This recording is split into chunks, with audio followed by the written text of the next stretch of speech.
নবম শ্রেণীর বাংলার প্রথম পর্যায়ক্রমিক মূল্যায়নের সম্পূর্ণ সাজেশন নিয়ে আজকের ভিডিওটি। এপ্রিল মাসের প্রথম সপ্তাহ থেকে বা কোনো কোনো স্কুলে মার্চ মাসের শেষ সপ্তাহ থেকেই প্রথম পর্যায়ক্রমিক মূল্যায়ন পরীক্ষা শুরু হয়ে যাবে। তাই একটু আগে থেকেই আমি তোমাদের সাজেশনগুলি দিয়ে রাখছি, যাতে তোমাদের প্রিপারেশান নিতে কোনো সমস্যা না হয়। সেই জন্যই আজকের ভিডিওর মাধ্যমে নবম শ্রেণীর প্রথম পর্যায়ক্রমিক মূল্যায়নের বাংলার সম্পূর্ণ তোমাদের সাজেশনটি দিয়ে দিচ্ছি। তোমরা সম্পূর্ণ ভিডিওটি দেখো এবং সাজেশনে দেওয়া প্রশ্নগুলি অতি অবশ্যই তোমরা প্রস্তুত করে নিও, কারণ এই প্রশ্নগুলির মধ্যেই 100% তোমরা কমন পেয়ে যাবে, তোমাদের কোনো সমস্যা হবে না। তাই ভিডিওটি কোথাও স্কিপ করো না।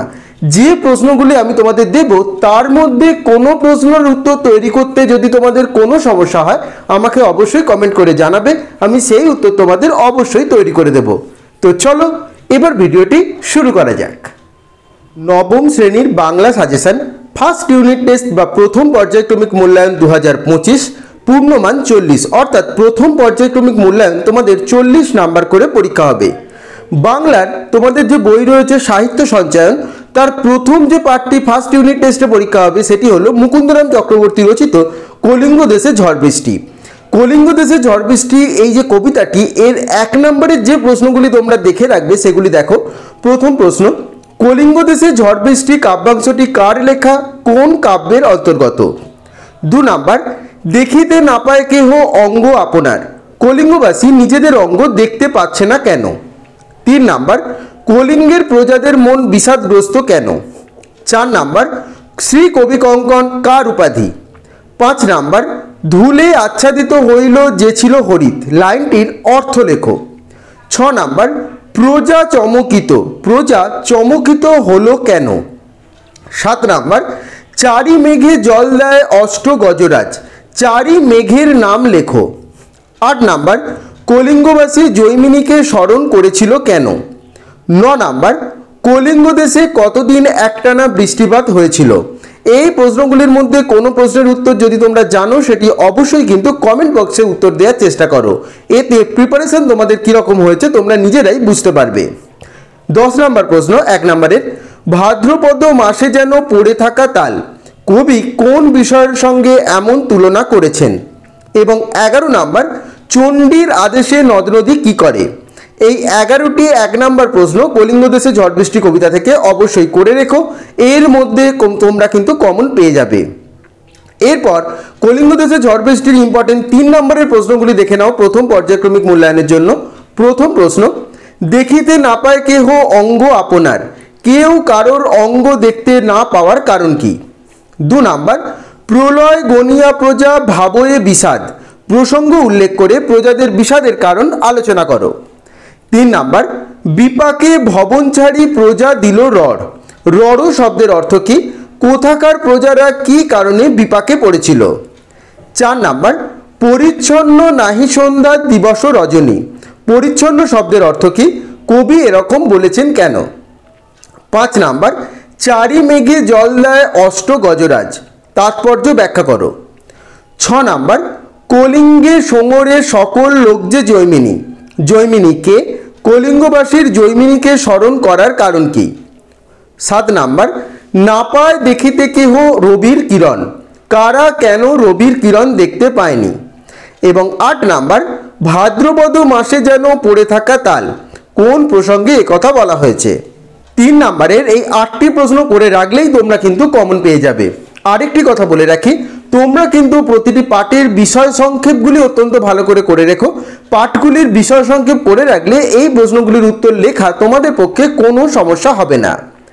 5 নম্বরের প্রশ্ন হিসাবে কলিঙ্গ দেশে ঝড় বৃষ্টি থেকে একটি প্রশ্ন করে রাখলেই হবে, সেটি হলো কলিঙ্গ দেশে ঝড় বৃষ্টি কবিতায় প্রকাশিত প্রাকৃতিক বিপর্যয়ের চিত্র কতটা বাস্তবের সাথে চিত্রিত হয়েছে তা আলোচনা করো। এই প্রশ্নগুলি কলিঙ্গ দেশে ঝড় বৃষ্টি থেকে তোমরা করে রেখো। আমি সমস্ত প্রশ্নগুলি দিয়ে দিলাম এবং যেগুলি দিলাম এর মধ্যেই তোমরা পরীক্ষায় কমন পাবে, তাই কোনো প্রশ্নের উত্তর কিন্তু তোমরা বাদ দিও না। কোনো উত্তর তৈরি করতে কোনো সমস্যা হলে আমাকে অবশ্যই সেটি কমেন্ট করে জানিও। এর পরের যে পাঠটি তোমাদের পরীক্ষা হবে কালিদাস রচিত ধীবর বৃত্তান্ত নাট্যাংশটি। এই নাট্যাংশটির 1 নম্বরের প্রশ্নগুলি যেগুলি করে রাখবে সেগুলি হলো, ঋষি দুর্বাসা কেন অপমানিত বোধ করেছিলেন? 2 নাম্বার, শকুন্তলা দুষ্যন্তকে আংটি দেখাতে পারেননি কেন? 3 নাম্বার, আমি একজন জেলে, জেলেটির বাসস্থান কোথায় ছিল? 4 নাম্বার, এ অবশ্যই গোসাপ খাওয়া জেলে হবে, শ্যালক এই সন্দেহ করেছিল কেন? 5 নাম্বার, আপনারা অনুগ্রহ করে শুনুন, কোন কথা বক্তা শোনাতে চেয়েছে? 6 নাম্বার, ধীবরের কথা মতো বিদগ্ধ ব্রাহ্মণ কখন নির্দয় হয়ে থাকেন? 7 নাম্বার, আংটি দেখে রাজার হাবভাব কিরূপ হয়ে গিয়েছিল? 8 নাম্বার, জেলে তার পারিতোষিকের অর্ধেক অর্থ কি করতে চেয়েছিল? 9 নাম্বার, প্রভু অনুগৃহীত হলাম, কিভাবে বক্তা অনুগৃহীত হয়েছিল? এবং 10 নাম্বার, মহারাজ এই সংবাদ শুনে খুব খুশি হবেন, কোন সংবাদ শুনে মহারাজের খুশি হওয়ার কথা বলা হয়েছে? এই 10টি প্রশ্ন করে রাখবে 1 নাম্বারের, তাহলেই কিন্তু এখান থেকে তোমরা কমন পেয়ে যাবে, তোমাদের কোনো সমস্যা হবে না। তোমরা ভিডিওটি পজ করে করে প্রশ্নগুলি খাতায় লিখে নিও। এরপর 3 নম্বর প্রশ্ন হিসাবে যেগুলি করে রাখবে সেগুলি দেখে নাও। প্রথম প্রশ্ন, তবে কি তোকে সৎ ব্রাহ্মণ বিবেচনা করে রাজা তোকে এটা দান করেছেন? প্রসঙ্গ উল্লেখ করে বক্তার এরকম ব্যঙ্গোক্তির কারণ ব্যাখ্যা করো। 2 নাম্বার, ঘটনাক্রমে সেই আংটি পেল এক ধীবর, কোন ঘটনাক্রমে সে আংটি পেয়েছিল? 3 নাম্বার, মহারাজের হুকুমনামা হাতে নিয়ে এদিকে আসছেন, হুকুমনামা কি? সেই হুকুমনামায় কি নির্দেশ ছিল? 4 নাম্বার, সূচক এই জেলেকে ছেড়ে দাও, জেলেকে ছেড়ে দেওয়া হয়েছিল কেন? 5 নাম্বার, মুহূর্তের জন্য রাজা বিহ্বলভাবে চেয়ে রইলেন, কোন সময়ে রাজার এরকম বিহ্বল অবস্থা হয়েছিল? এই 5টি প্রশ্ন অবশ্যই কিন্তু 3 নম্বরের প্রশ্ন হিসাবে ধীবর বৃত্তান্ত থেকে তোমরা করে রেখো, এগুলির মধ্যেই তোমরা কমন পাবে। এরপর এই নাট্যাংশটির ইম্পর্টেন্ট 5 নম্বরের প্রশ্নগুলি দেখে নাও। প্রথম প্রশ্ন, শকুন্তলা অপমানিত হলেন রাজসভায়, কোন রাজসভায় শকুন্তলা অপমানিত হন, তার অপমানিত হওয়ার কারণ কি? 2 নাম্বার, মহারাজ এই সংবাদ শুনে খুব খুশি হবেন, কে কোন উদ্দেশ্য করে এই কথা বলেছিল, সংবাদটা কি ছিল, মহারাজের খুশির কারণ কি? 3 নাম্বার, কারা পরস্পরের বন্ধু হয়েছে, এমন বন্ধুত্বের কারণ কি? এই 3টি প্রশ্ন অবশ্যই কিন্তু তোমরা করে রেখো 5 নম্বরের প্রশ্ন হিসাবে। এর পরের পার্ট, লিও তলস্তয় রচিত ইলিয়াস। ইলিয়াস গল্পটির ইম্পর্টেন্ট 1 নম্বরের প্রশ্নগুলি প্রথমে দেখে নাও। প্রথম প্রশ্ন, ইলিয়াস যখন পিতৃহীন হয় তখন তার অবস্থা কেমন ছিল? 2 নাম্বার, কত বছর পরিশ্রম করে ইলিয়াস প্রচুর সম্পত্তি বানিয়েছিল? 3 নাম্বার, সকলেই তাকে ঈর্ষা করে, কাকে কেন সকলে ঈর্ষা করে? 4 নাম্বার, বৃদ্ধ ইলিয়াসকে দেখে কার তার প্রতি করুণা হয়েছিল? 5 নাম্বার, অতিথিরা ইলিয়াসের স্ত্রীর কাছে কি জানতে চেয়েছিল? 6 নাম্বার, অতিথিরা বিস্মিত হয়েছিল কেন?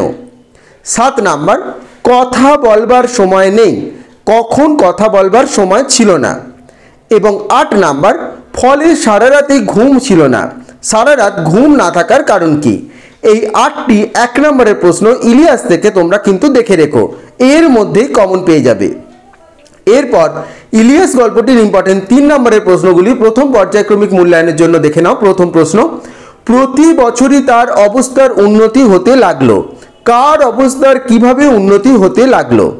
2 নাম্বার, পাশের সকলেই তাকে ঈর্ষা করে, তাকে বলতে যার কথা বলা হয়েছে সেই ব্যক্তিকে ঈর্ষার কারণ কি? 3 নাম্বার, ইলিয়াসের বলবোলাও কিভাবে হয়েছিল?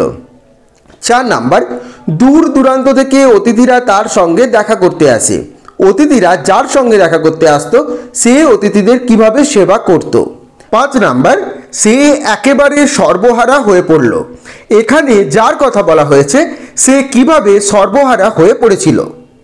6 নম্বর প্রশ্ন, ইলিয়াস প্রতিবেশীকে ধন্যবাদ দিল, কোন প্রতিবেশীর কথা বলা হয়েছে, তাকে ধন্যবাদ দেওয়ার কারণ কি?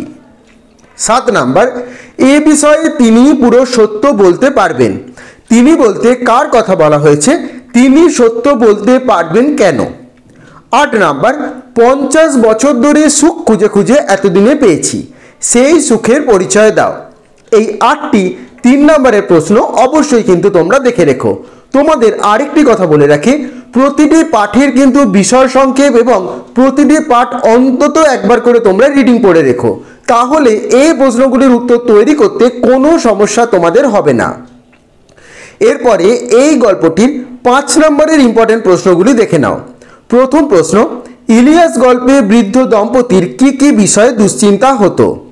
2 নাম্বার, সুখী জীবন কাকে বলে কোনোদিন বুঝিনি, বক্তাকে এই প্রসঙ্গে সে কি বলেছে? 3 নাম্বার, ইলিয়াস ও শামসেমাগির চরিত্র সম্পর্কে আলোচনা করো। এই 3টে 5 নম্বরের প্রশ্ন করে রাখলেই তোমরা কিন্তু কমন পেয়ে যাবে। দরকার হলে ভিডিওটি তোমরা স্ক্রিনশট নিয়েও রাখতে পারো। এর পরের পার্ট ফার্স্ট ইউনিট টেস্টের জন্য নারায়ণ গঙ্গোপাধ্যায় রচিত দাম। দাম ছোট গল্পটির ইম্পর্টেন্ট 1 নম্বর প্রশ্নগুলি প্রথমে দেখে নাও। প্রথম প্রশ্ন, কিন্তু কাঁদবার জো ছিল না, কেন কাঁদবার জো ছিল না? 2 নাম্বার, সাহিত্যের ইন্দ্রচন্দ্র মিত্র বরুণ কাদের বলা হয়েছে? 3 নাম্বার, পত্রিকা কর্তৃপক্ষ সুকুমারকে কত দক্ষিণা দিয়েছিলেন? 4 নাম্বার, কলকাতার চড়ুই পাখি বাইরে গেলে কিসের সম্মান পায়? 5 নাম্বার, সভায় জাঁকিয়ে বক্তৃতা করা গেল, কোন সভায় কে বক্তৃতা করেছিল? 6 নাম্বার, সুকুমার তাঁর বক্তৃতার ইংরেজি কোটেশনটি কার নামে চালিয়েছিল? 7 নাম্বার, অন্ধকারে কতকের দেখা তার স্কুলের অঙ্কের মাস্টারমশাইয়ের চেহারার বর্ণনা দাও। 8 নাম্বার, আমি চমকে উঠলুম, বক্তার চমকে ওঠার কারণ কি? 9 নাম্বার, মাস্টারমশাই জামার পকেট থেকে কি বের করেছিলেন? 10 নাম্বার, সুকুমার মাস্টারমশাইয়ের স্নেহকে কিসের সঙ্গে তুলনা করেছেন? এবং 11 নাম্বার, এই লজ্জা আমি কোথায় রাখবো, কোন লজ্জা? এই 11টি 1 নাম্বার প্রশ্ন দাম ছোট গল্প থেকে তোমরা কিন্তু দেখে রেখো। এরপরে 3 নম্বরের যে প্রশ্নগুলি অবশ্যই তোমরা করে রাখবে সেগুলি হলো 1 নাম্বার প্রশ্ন, স্কুলে কি বিভীষিকায় ছিলেন যে ভদ্রলোক? এখানে যার কথা বলা হয়েছে তিনি কেন বিভীষিকা ছিলেন? 2 নাম্বার, ওর ভয়ে তারাই ততস্থ হয়ে থাকত, কার ভয়ে কারা কেন ততস্থ হয়ে থাকত? 3 নাম্বার, প্লেটোর দোরগোড়ায় কি লেখা ছিল জানিস? প্লেটো কে ছিলেন? বক্তা প্লেটোর দোরগোড়ায় কোন লেখার কথা বলেছেন? 4 নাম্বার, লিখলুম তাকে নিয়েই, বক্তা কাকে নিয়ে কি লিখেছিলেন? 5 নাম্বার, ছবিটা যা জুটলো তা খুব উজ্জ্বল নয়, এখানে কোন ছবির কথা বলা হয়েছে? ছবিটা উজ্জ্বল নয় কেন?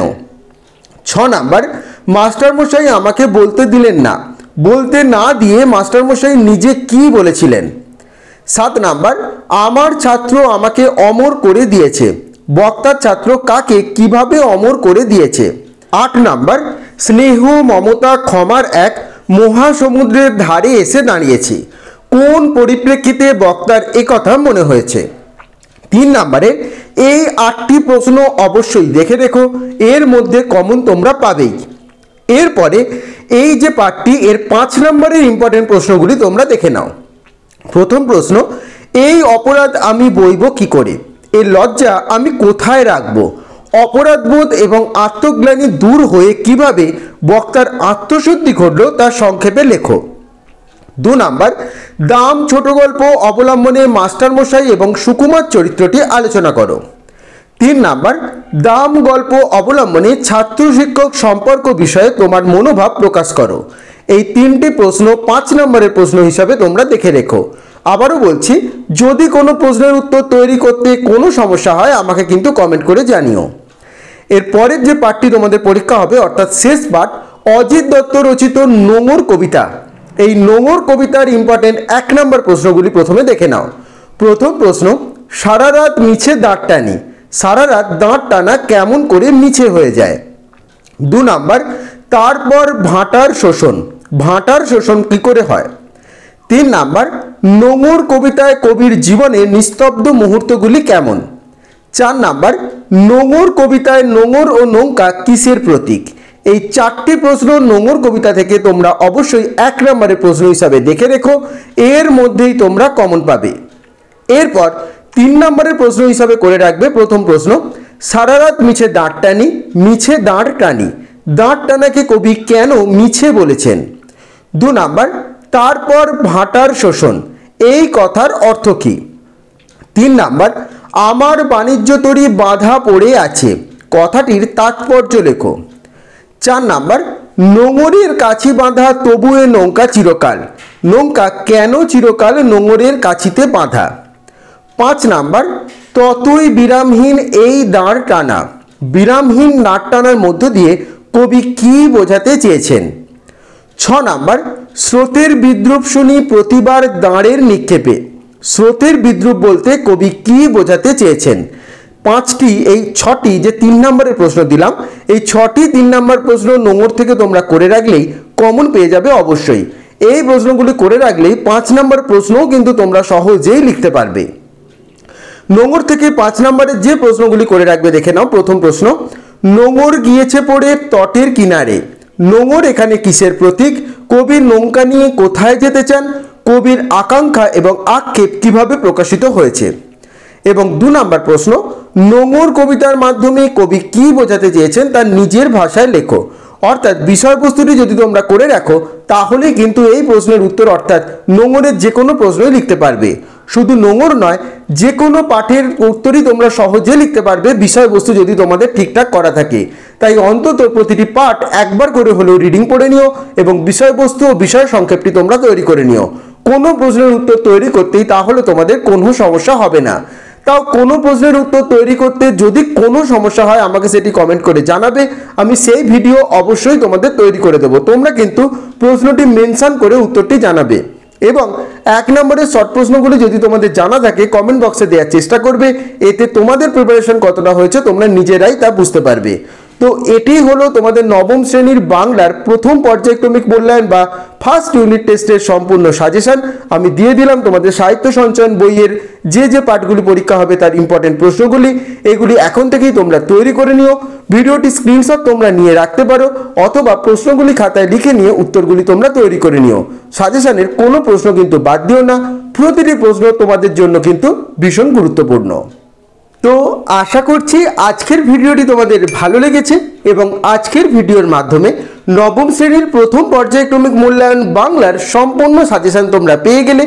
যে প্রশ্নগুলি দিলাম এই যে পাঠগুলি তোমাদের পরীক্ষা হবে তার মধ্যে থেকে এর মধ্যে কোনো প্রশ্নের উত্তর তৈরি করতে কোনো সমস্যা হলে আমাকে সেটি কমেন্ট করে জানিও, প্রশ্নটি মেনশন করে আমি অবশ্যই সেই উত্তর তোমাদের তৈরি করে দেব। বা কোনো অধ্যায় নিয়েও যদি তোমাদের কোনো কোয়েশ্চেন থেকে থাকে সেটিও আমাকে তোমরা কমেন্ট করে জানিও। তবে যে প্রশ্নগুলি দিলাম কোনো প্রশ্ন এগুলির মধ্যে বাদ দিও না, এর মধ্যে অবশ্যই তোমরা কমন পাবে। এবং ভিডিওটি যদি তোমাদের ভালো লেগে থাকে অবশ্যই ভিডিওটি লাইক এবং শেয়ার করে দিও এবং চ্যানেলটি অবশ্যই তোমরা সাবস্ক্রাইব করে দিও। সকলে ভালো থেকো।